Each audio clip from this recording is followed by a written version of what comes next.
Good evening. We bring you the latest in the world of sports. I'm Paolo Del Rosario.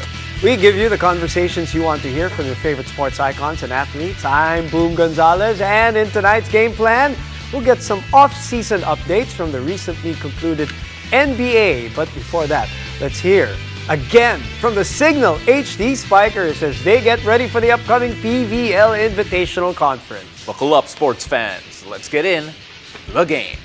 Now, after skipping the podium for the first time in a year, the Cignal HD Spikers are looking to redeem themselves in the upcoming PVL Invitational Conference. Joining us tonight are HD Spikers, Rosalyn Doria and Jacqueline Acuña. Ladies, hello! Welcome. Maraming salamat. Thank you very much for being here. Alam ko, 11 a.m. pa kayo with, duties going around and talking to people. But I want to ask about this conference in particular. Rose, last time, it wasn't the greatest. 6th place kayo, 3 and 5 slate. Ano nangyari sa conference na yon and what changed going into the next one? Yung last season po namin, sobrang bad po para sa amin yun. Kasi 3 straight conference na nag-podium finish po kami. But suddenly, naging 6th place po. And now, siguro, sobra yung preparation po namin this conference. Ginawa po namin yung mga lapses po namin, nagtutok kami sa mga pagkukulang po namin. Gano'ng katagal itong preparation na to, Jackie, dun for this invitational conference? After last conference, 2 weeks lang yung naging vacation namin. And then bumalik na agad kami sa training. And grabe yung determination ng bawat isa coming from 6th place last conference. Parang talagang dinamdam nyo ba yung nangyari? Oh. Sobra. So yun ang dinala nyo dun sa... And ayun yung naging motivation namin this coming conference. Jackie, I'm sure you looked around sa buong PVL. Ang daming mga bagong players, ang daming movement. And then Cignal also made a few moves. Ang masasabi mo sa mga bagong addition sa team and anong na-contribute nila so far sa training niya? Sa 3 additional players namin, sobrang laking tulong nila sa team, lalo na nadagdagan kami ng 2 leaders, Ate Jovelyn Gonzaga and Ate Angela Nunag. Of course, yung leadership nila sa team is grabe, hindi mo matatawaran. And as one of the youngest player, and nadagdagan din yung confidence ko, lalo na nadagdag silang dalawa. And lalo na si Vanny Gander, na yes, ka-age ko. And I am very happy na may sister na ako. Okay. Uy, magandang point yan. Kasi minsan, di ba, lalo na sa PVL, yung mga iba bago, yung mga iba matagal na naglalaro, tapos meron yung mga comebacking players. So, iba-ibang batch, hindi katulad pag-college, parang almost the same kayo. Maybe 3-4 years difference. So, that's a great point. Yung dynamic na meron kang parang sister doon sa isang team. Di namin naisip yun. Rose, itong pag-usapan natin yung mga bago. Unang-una, itong hindi na bago, obviously, si Ate Joves. Di ba? Pero yung dynamic nila ni Rad na magkasama, sobrang ganda ng chemistry nila off-screen or, off the court. What do you see pag practices? Nagta-translate pa siya on court? Way back 2019, nakasama ko na si Ate Jobs eh. Noong simula ng bumalik siya, parang hindi na ako nahirapan, hindi na rin siya nahirapan mag-gel sa team kasi nga hindi na siya bago. And knowing Ate Jobs, veterana na siya, kaya sobrang laking tulong niya sa team.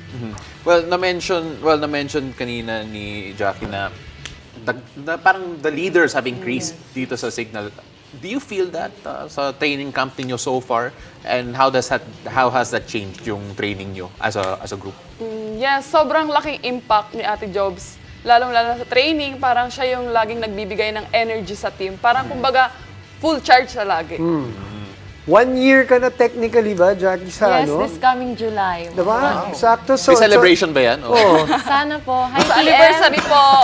Kaya ba kayo nagkaroon ng party sa Cignal office kanina? Ay, hindi pa po siguro. But 1 year, a year Sabay after... na po sa 10th anniversary ng Wow, Cignal. kita mo naman. Oo. So how has the year been for you? How have you grown in this last year?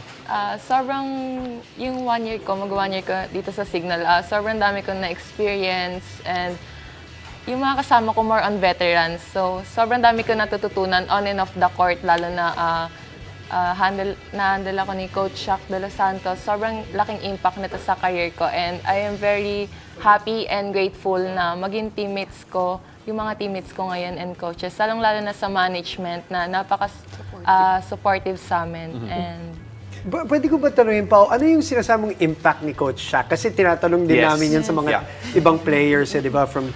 With you as one of the younger ones, as you always say, ano yung impact niya sa'yo? si Coach Shaq, way back nung nasa Petron pa lang siya, honestly, nun pa lang ako nag-start mag-volleyball. So, sila yung palagi ko pinapanood. Kumbaga, siya yung someone na nililook forward ko, nililook up ko. And si Coach Shaq, middle din yung position niya. yeah. Yeah, so, sobrang laki na natutulong niya sa akin. Parang lahat pinifeed niya na sa akin. So, kailangan ko na lang is gawin yung best ko. Parang may hiya ka na lang na hindi magawa yun kasi lahat talaga ino-all out niya. And Sobrang I am tiyaga. very thankful for Coach Shaq. Yeah, iba yung mentorship niya, no? And of Yes. course, Rose, this is the second time, by the way, si Jackie mentioned na siya yung bata sa team. Okay? And may kasama na siya, may ka-age na siya in Vani. Can you tell us a bit about the two of them, yung youth sa team ninyo, at anong ginagawa nila for the group as a unit? Jackie and Bunny, parang hindi mo rin sila matatawag na bata. Kasi the way sila maglaro, parang nasa senior na sila eh. Maaasahan mo na talaga sila. And sila din yung mga player na kaabang-abang this conference. What about si Angela? Yes, dahil sobra. backup or wag natin sabihin backup pero ka-alternate ni Maring Jack, ni Jack Chachurana na alam naman natin napakagaling na libero. What have you seen in practices? Na dati rin kasama ni Jove, so medyo may chemistry yan sila. Ate Jelay, sobrang laking dagdag din sa team namin. Isa din siya sa mga veterana and maaasahan na po talaga. Kahit na-stop siya sa training, andyan pa rin.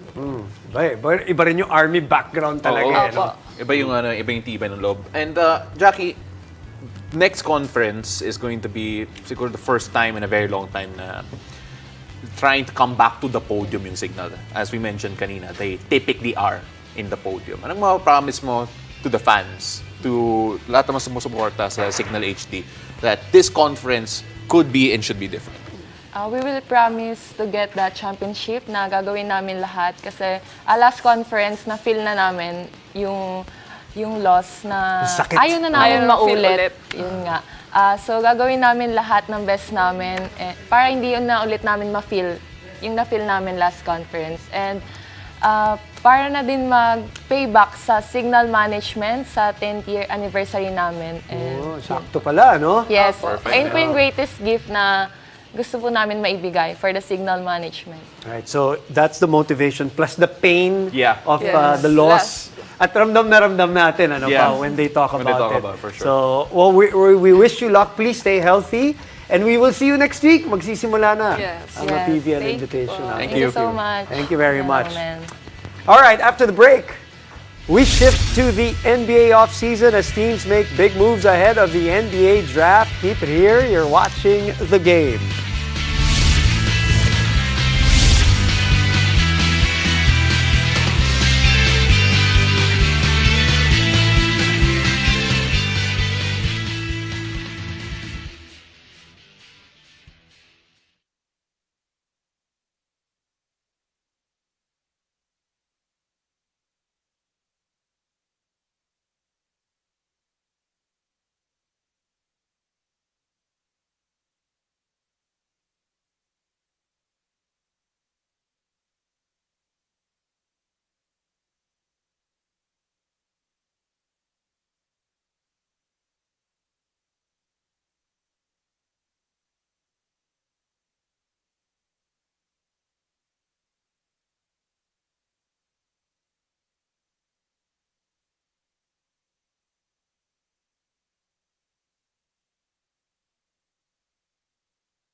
Welcome back to the game. We're less than a month into the NBA off-season, which is very exciting, by the way. But big moves have begun to shake up the entire league. And joining us to make sense of the madness, our fellow, or my fellow NBA hype host, Mikey Reyes. We plucked into the studio.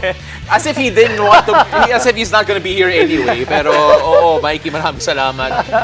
Oh my goodness. So, let's start off first with, siguro, it's a big move. Yes, it is. Yeah. Itong si Bradley Beal going Finally, to no? the Phoenix Suns. Finally, what do you make of yung new super team na to? At least on paper, super team siya.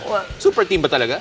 We still don't know who are gonna surround these three players. yun. And para sa akin lang, these three players are basically Bradley Beal and Devin Booker are the same player.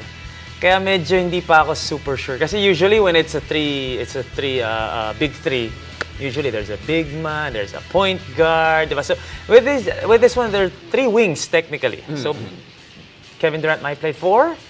Will Bradley Beal play 2 or 3? So Devin Booker. So I think it's gonna be something that they still have to You experiment. don't consider DeAndre Ayton as a member of yung... Big 4? Oh! Si Kendrick Perkins, di ba? I'm just kidding. The others. The others. Hindi pa masyado, hindi pa Teka, masyado. ito, intriguing question. Who won? Wait, No, wait. Listen to the question first. Sinong mas nakinabang dito, Mike? Si Beal or the Suns?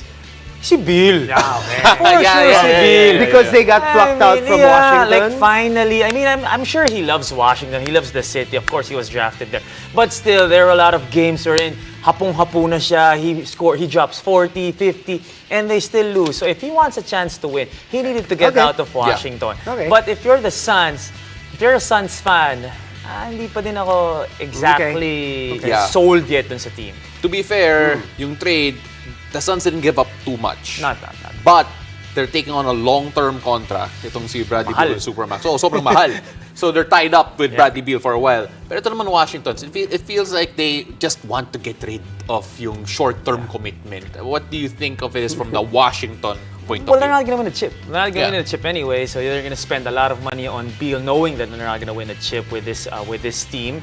So they got Chris Paul obviously from that trade, but I've been hearing that they're gonna Waive, they're gonna waive him or something to get rid of Chris Paul and open up some cap space, open up some room. So I think for Washington, parang ito yung Portland eh. Like, are you gonna move on from this superstar and build a new team, give yourself a shot, give yourself a chance, like what OKC did with the youngsters? So, for me, it's exciting for the Washington Wizards because you don't know what they're gonna do with these moves that they're doing right now.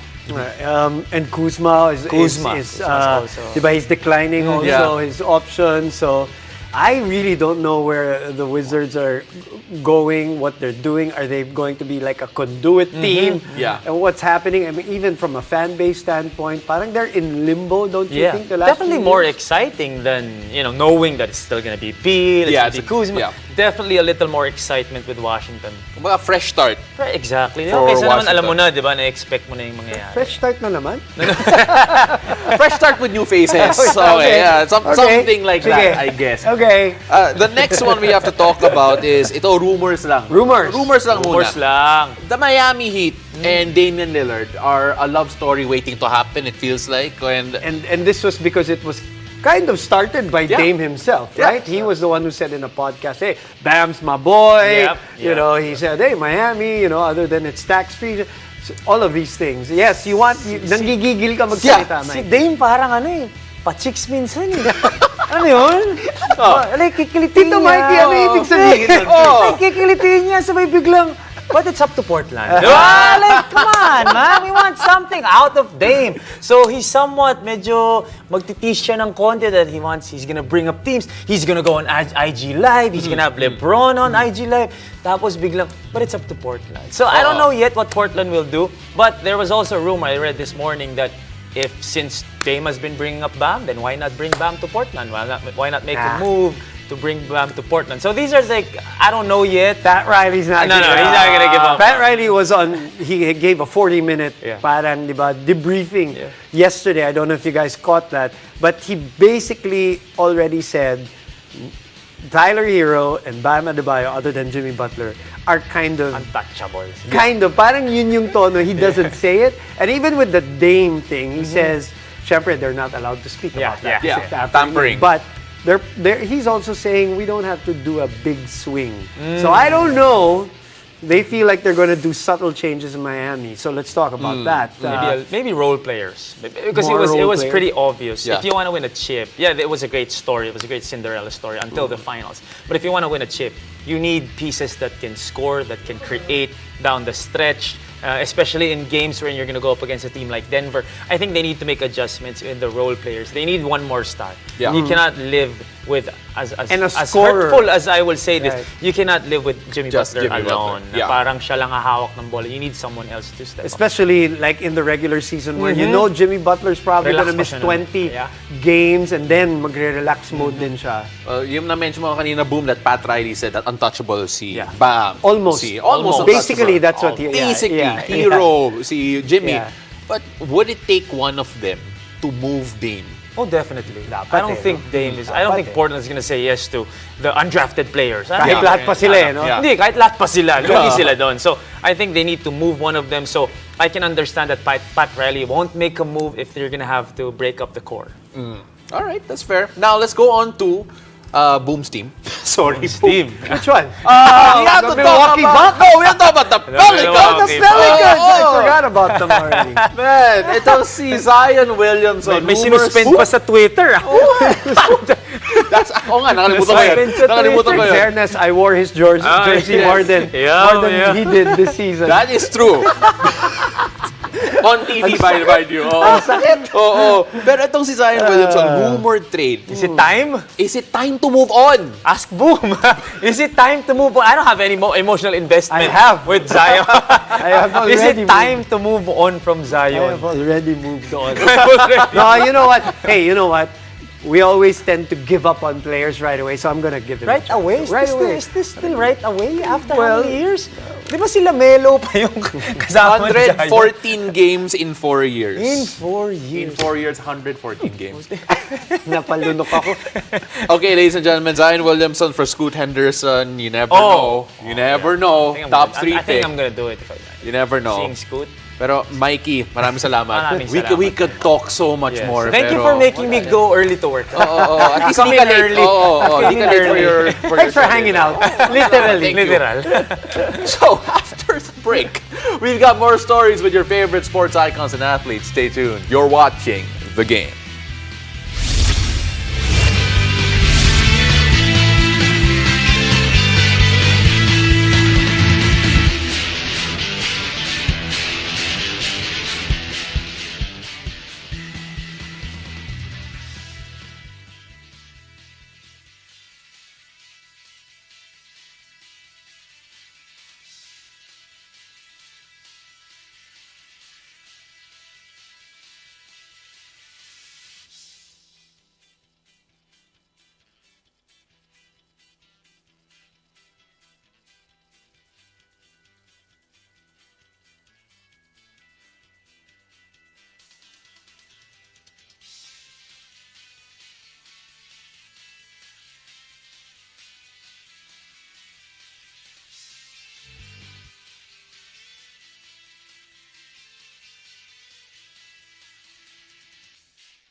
Welcome back. You're watching The Game.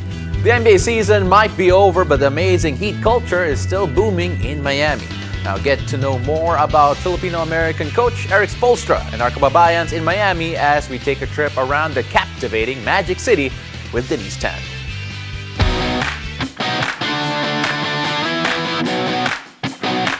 Miami has always been known for their sunny weather, the beaches, the nightlife, and the Hispanic influence can be felt all around the city. Miami is also home to the Miami Heat, the Eastern Conference champion. The team is led by Filipino-American coach Eric Spoelstra. Yeah, I'm not on social media, but I'm well aware of the following. And we get the statistics from the Miami Heat organization, which is great. And so I always try to pass that along to our players and just let them know how many people are rooting for us. Coach Spo, as he's popularly called, is also one of the longest tenured coach in the league. He's now on his 15th season with the Miami Heat. He was recognized as one of the top 15 coaches during the NBA's 75th anniversary season. Along with that accolade, he was also selected to be part of the coaching staff of Team USA for the FIBA World Cup happening in Manila later this year. I'm really excited and humbled by the opportunity. I never really thought I would have an opportunity to coach with USA Basketball.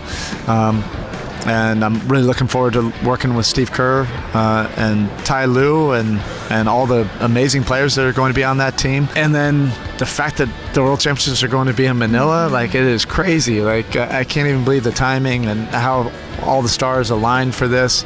Definitely be throwing some team parties. I don't know how many there'll be, but definitely at Uncle Tony's at some point. We're going to be doing something. I'm going to make everybody go out there, on that long bus ride. For Coach Eric Spoelstra and the Heat, this would be their second finals appearance in the past 4 years. Credit goes to how Coach Spo has cultivated the very distinct Heat culture that has seen underrated and undrafted players thrive in the league. Well, the Heat culture, if you just take a picture of Udonis Haslem or Alonzo Mourning or Dwayne Wade, that's the best way to describe it. It's that fierce competition and the mental toughness, the willingness to sacrifice, willingness to do whatever's necessary to win.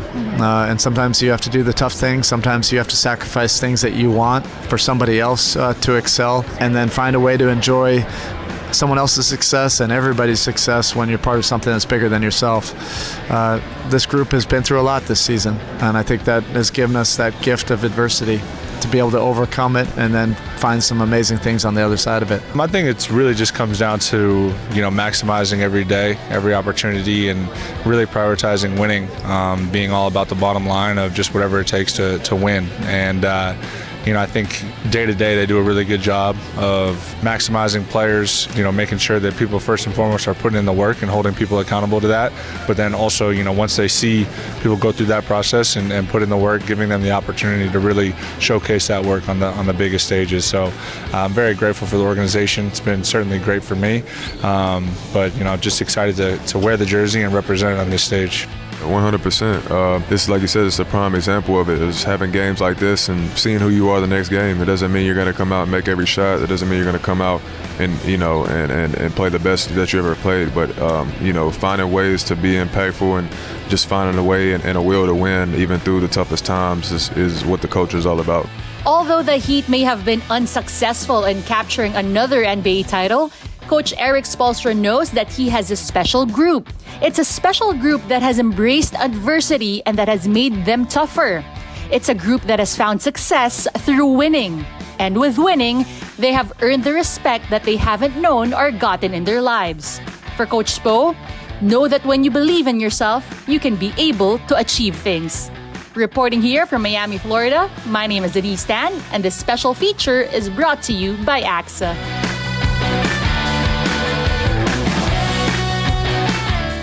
Meanwhile, the FIBA World Cup 2023 is coming to Cignal pay-per-view. Avail the early bird offer for only 550 pesos until July 15 to watch all games, commercial-free and in high definition. Plus, get a chance to win authentic Gilas Pilipinas merchandise. Visit cignal.tv for more details, and also available to satellite subscribers. Thank you for joining us. I'm Boom Gonzalez. Catch us weeknights here on One News, One Sports, and One Sports Plus. I'm Paolo Del Rosario, and this has been The Game.